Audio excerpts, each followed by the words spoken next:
Good evening, I'm Richard Rellis in tonight for Jose Cardenas.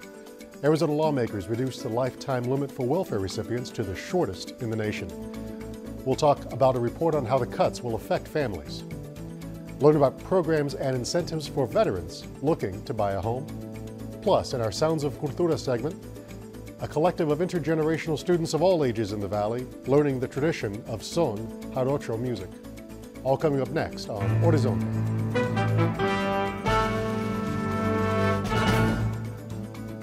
Funding for Horizonte is made possible by contributions by the Friends of Eight, members of your Arizona PBS station. Thank you for joining us. Arizona lawmakers have reduced welfare benefits to the shortest time window in the nation.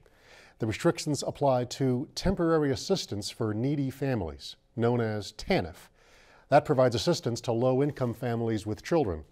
Under the state's new budget, Arizona will limit TANF benefits to 12 months in a lifetime.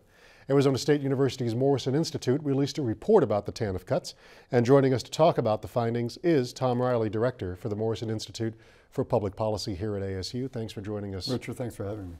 So this went into effect today. Tell us the difference between June 30th and July 1. Well, as of today, Arizona is the first and only state to reduce lifetime eligibility for TANF to 1 year. Federal law allows for up to 5 years.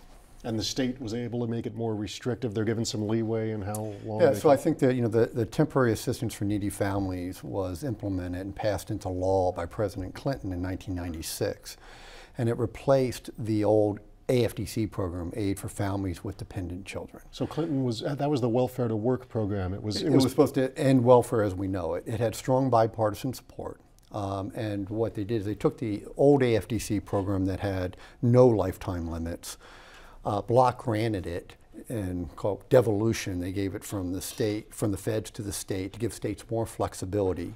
But they added two components to it. One is that they put strict work requirements in order to be eligible to receive the funds.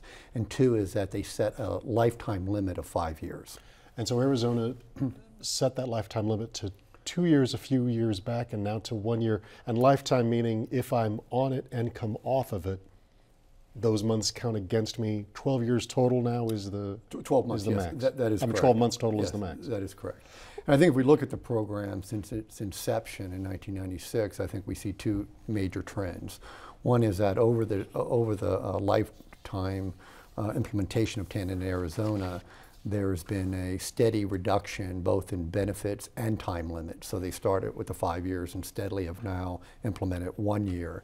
And the money that traditionally has gone towards services with TANF, which has been cash assistance, job training and job preparation and child care, has steadily decreased. And those funds have been used for other programs, mainly child welfare. So the money that was supposed to go to help people go from welfare to work has been used to fill those holes in the child. I think it's important to look at it. The two explicit functions of TANF is one is to help poor families with children, and I want to emphasize with children because these are not single adults, move into the labor force. And the second is to provide assistance when they're not working. So that was kind of what the old AFDC program and what TANF was when it was embodied. And if we look at 1998, about 90% of the federal funds for TANF went to job training and preparation, cash assistance, and child care assistance. The new budget, it's about 30%. Now, is the state able to just take that money and move it to Well, the block grant child allowed welfare part of the negotiation of moving it from the federal government to the state government was to give states the flexibility to use those funds in a more flexible manner. So what Arizona has done over the years is that it's primarily used those funds to plug the holes and to support child welfare. So in 1998, for example, about 6% of all those funds went to child welfare. Today, it's about 65%. So what we see is, a diverging of the original intent of TANF over the years, going from 90% to 30%, and instead lawmakers using that to support the child welfare system. Is there a correlation? I mean, I know you've said the money has shifted focus. Is there a correlation into us not spending the money on job training and the need for more assistance in the Department of Child Services, Well, the Child Welfare Agency? I think there's two issues. One is that, I mean, clearly a 1-year lifetime limit for families who are eligible is a challenge in order to move into the workforce, which was the whole intent of TANF. And keep in mind is that Arizona's eligibility to receive these funds is pretty low. So in order to be eligible to receive TANF, a family of 4 has to meet the 36% of the 1992 federal guidelines, which is about $5,022 a year. So the threshold is pretty low. Family of 4, annual income about $5,000 a year to be eligible. To be eligible for this program. So one is that in order to help move these families to work, less and less money is being put into those type of programs like job preparation and child care in order to assist when they're looking for work and being trained. Plus, this last budget, about $4 million was cut from the child care subsidy, which is further makes it more challenging for some of these families. But the second issue, going back to is moving these monies to child welfare. I think it would be hard to argue that child welfare in Arizona is not in a spiral downhill. I mean, we basically are up at the top in the nation in child removals, and we rank by a far amount the percentage change in putting kids in foster care. The main reason for the spiral or the increase in foster care is neglect. So these programs are not, they're interrelated. They're not separate programs.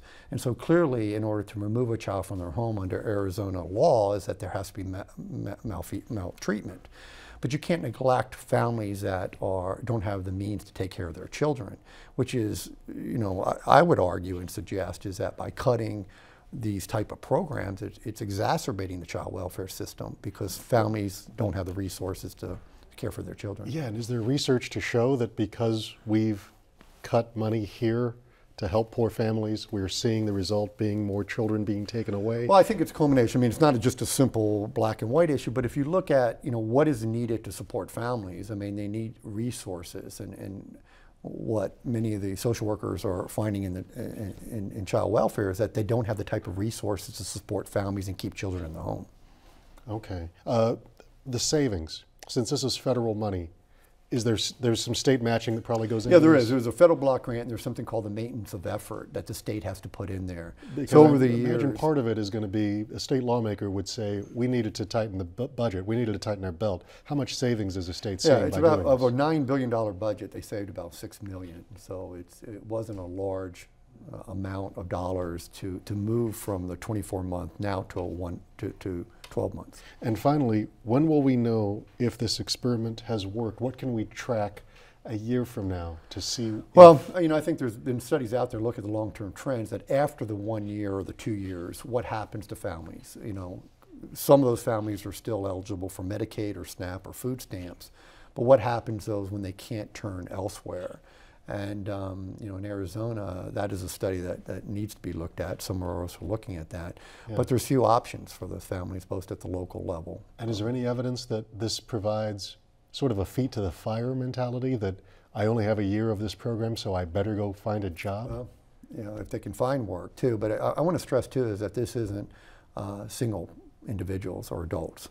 These are adults with children and families. So the impact is it's pretty sweeping. And I guess if you have a adult with children, maybe the feet are already to the fire, I guess. Well, family of 4, $5,000 a year in order to be eligible for a program too, and having job training and the child care assistance while they're being cut makes it more challenging in order to find that work. Tom Riley, thanks for joining us. On your way out the door, go ahead and book yourself for a year from now. Right. So we'll see how this program worked. Well, thank you for having me and bringing awareness to this. Absolutely. Thanks. To find out more information about what's on Horizonte, go to azpbs.org and click on the Horizonte tab at the top of the screen. There you can access many features to become a more informed Horizonte viewer. Watch interviews by clicking on the video button or by scrolling down to the bottom of the page for the most recent segments. Learn about more specific topics like arts and culture and immigration. You can also find out what's on Horizonte for the upcoming week. If you would like an RSS feed, a podcast, or you want to buy a video, that's all on our website too. Other features include our collection of website links and a special page for educators. While you're there, show your support for Horizonte with just one click. Discover all that's on Horizonte. Visit azpbs.org, Horizonte, today.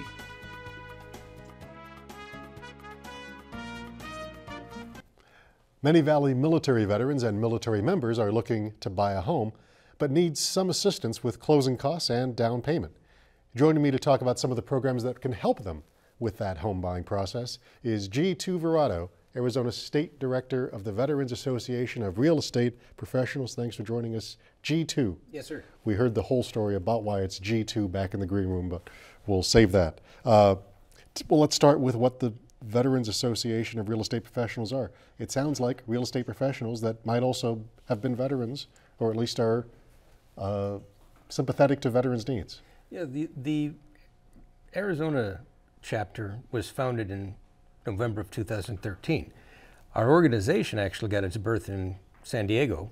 A Navy veteran formed this organization, and our mission is to actually reach out to the veteran community and our own industry, realtors, lenders, home inspectors, and educate the entire spectrum of vets and professionals as to how to be better stewards of the veterans' benefits, their earned benefits. And these are things that we want to make sure that industry professionals know how to present to a veteran so that he can effectively use those. When a veteran comes out of service, is there like a packet they get? Is there, how do they get to know what is available to them? Because that seems to be a gap you're trying to fill. That's a great question. Currently, we have in the military something called TAPS. It's an exit protocol that is supposed to set us up for reentry and reintegration into society. But many of us have spent maybe a tour or two at war. Maybe we've spent non-war veterans. We've got veterans who have spent decades in the service. And what we get for exit is 4 to 8 hours of reintegration experience from a classroom. We're hoping to bring a little more light to that. We've been in Washington, D.C. We've met with members of Congress. They're fully aware of this, and they've actually begun to take steps to help enhance this reintegration process. Oh, so like you say, this 4 to 8 classroom setting, not individualized. So I'm hearing about a lot of programs that might not apply to me in sort of a droning lecture session. Absolutely, absolutely. And so what do you do when a veteran comes to you saying, I need to buy a home? Or I guess that's even the challenge. You have to let the veterans know that there is programs available to help veterans buy homes. Well, initially, and first and front, we have to get them financially sound. They have to understand what it means to be financially literate. Many of us, when we enlisted, we were kids out of high school and we got our first paycheck and we were spending them left, right, and center. So we want to train our veterans as they get out to be better stewards of their finances so that they can then be prepared to become homeowners. Then the next step is for us to educate them on the benefits that are available to them, and then educate them further as to how to actually keep those homes and not lose them. But there is some nice benefits they've earned.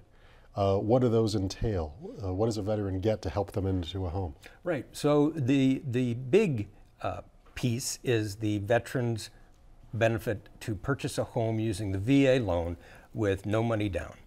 Now, industry professionals, many of them understand that that benefit is out there, but there's a segment of the society that doesn't understand the VA buyer and is fearful of a VA loan, a VA buyer trying to take advantage of his VA benefits. Because they fear getting caught up in some bureaucracy? Absolutely. They feel it's a very bureaucratic process and that it will stall their ability to exit their home. So our process is to educate homeowners, educate the realtors, educate the lenders as to how to be better stewards and present these opportunities for the veterans to the home seller. And we're starting to make great progress in that. How do you go reach out to the veterans? Besides appearing on shows like this, how do you let veterans know you're around? Well, twice a year, we had our second annual Veterans Summit that was hosted by the Sheraton downtown Phoenix. And we did one last year, our first one. we reach out through the media to the veterans to let them know this educational process is going to be available to them. They did. We had over 100 veterans at this year's summit. And from that, we are already seeing veterans become homeowners. They're going through the process. They're working with lenders that we had on site. And if someone needs to get a hold of you now, is there a website? Yes, the website is www.varep.net. On your shirt, easy to see. Just put varep.net. varep.net, right. G2 Verado, thanks for sharing the You information bet. with us. You bet. Thank you.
Son Jarocho, I said it right, is a regional folk musical style of Mexican son from Veracruz, a Mexican state along the Gulf of Mexico. We'll talk about a collective of intergenerational students in the Valley learning the tradition of Son Jarocho music in a moment, but first, here's the collective performing at a recent event here in Phoenix.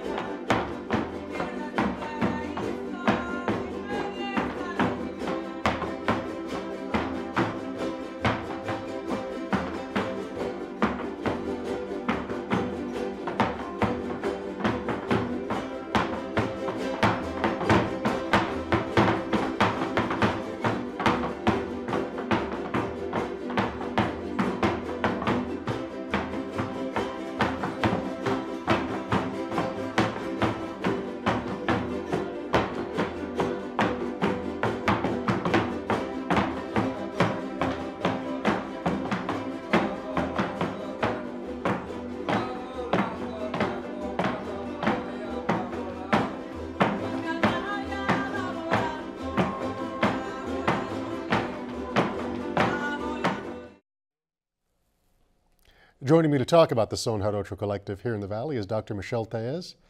Also here is Quetzali Enrique. Both are members of the Son Jarocho Collective here in Phoenix. Thanks for joining us this evening. Thanks for having us. Well, let's start with how this begins in Phoenix. That's great. So actually here in the studio about 2 years ago, as a member of Entre Nosotras Collective, we were talking about an event that we organized when we brought out Entre Mujeres, which is an intergenerational Chicana Mexicana group of women who are playing this music. And intergenerational is a nice way of saying young and old. Right. And they're translocal, so they use Son Jarocho as a way to build bridges, build community across borders. And so we had the pleasure of having Entre Mujeres perform here in downtown Phoenix. And then the day after, we invited them to do a workshop at Dona Tierra Nahuacali, which is a cultural embassy of indigenous peoples, a place where we're trying to revitalize our culture. And so from that initial workshop, we had maybe 20 to 25 participants, and it was a free workshop.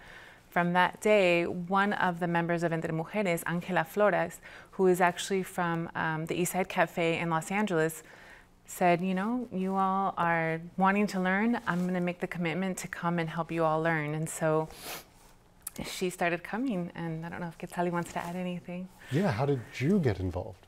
One day I am a frequent visitor of Dona Tierra. My family always goes, and I just walked in the building and people were playing these little big and small instruments. And was this something you were given by the collective? I ordered this one. Yeah, this is mine. I ordered it after I discovered that I had a passion for playing. So I walked in and they were all playing, and I decided. Yeah, maybe show it for the camera so we can. Of course. Oh yeah, in front of you. You can tell us what it is and what it looks like. It's a jarana, similar to a ukulele, but it's from Veracruz, Mexico, and we play different sones. That's what the songs are called. They're called sones, and they talk about, each son talks about resistance or the land, the people, what they're going through. Well, and it's music that I guess sounds familiar if you grew up in a Hispanic community, if you grew up in a place of where there's Mexican culture around. This isn't that far off of what we have heard sort of growing up, Absolutely. kind of folklorical music, some of that? Sure. What is the main regional difference? Well, the thing is that in Veracruz, this music has been around for 400 years. This is what we're learning. We're students, we're like in preschool maybe. And what we've learned that this music is a music of resistance that's been around, that it's a miscegnation of Spanish, African, and indigenous. And in the 1970s, we found that the music was dying out.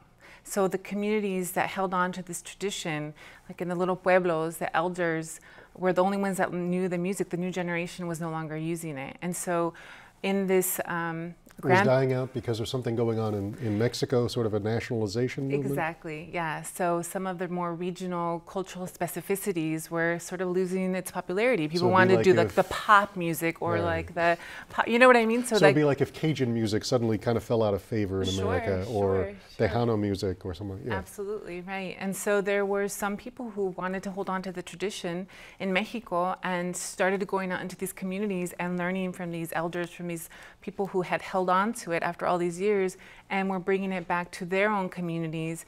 And from there, it's crossed over into on this side of the border, I guess. Yeah. What resonates with you? Is your family from the region? Is there what about it, this music resonates with you? My family's not from the region, but part of my family is from Mexico. But what resonates with me is that it's a community thing. Mm-hmm. It's not just one person, a solo act. It's something where the community can come, you can go up and sing, and you can go up and dance if you feel like it. The fandango, the huapango, it's a participatory type of music. Anyone can go up, anyone can come. It's just a really good energy when you can do something that's positive with your community. Yeah, is that the most important part of it? Is that collective? I think so, absolutely. I mean, what we're learning is that, really the technique is important. You want to learn the technique, and there's a lot to learn. But the most important part is building that community with one another, sharing our stories. Eventually, we'll want to tell the stories because there's lots of stories to tell here in Phoenix and in Arizona in general that affect our communities, right? And so eventually we will get to that. And we're already starting to do that. But when you come together and and we're not, Quetzali is a great musician. I'm not a musician, but I'm learning, and I feel like I'm able to express myself in a way that I'm not able to otherwise, right? So through singing or dancing or playing. So what have you played besides this? How did you get into the?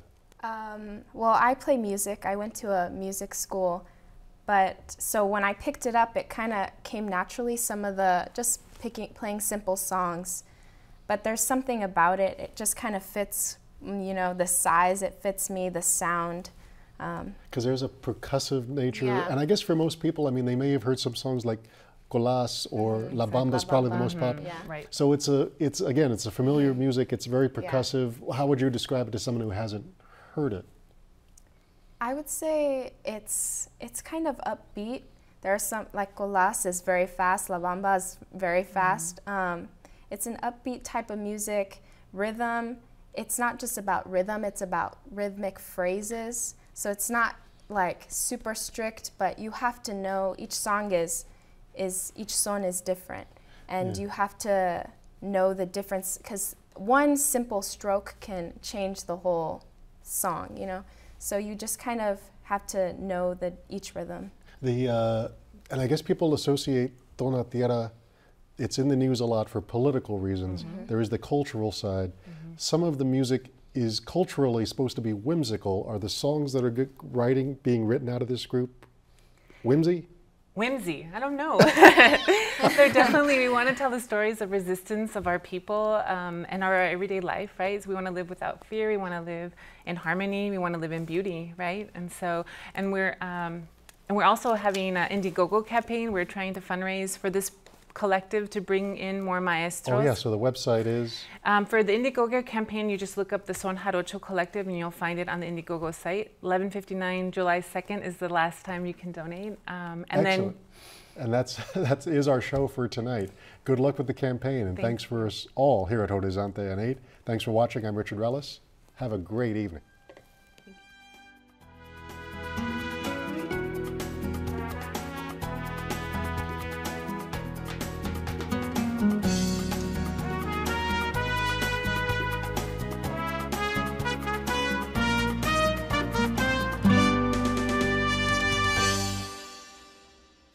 Funding for Horizonte is made possible by contributions by the Friends of 8, members of your Arizona PBS station.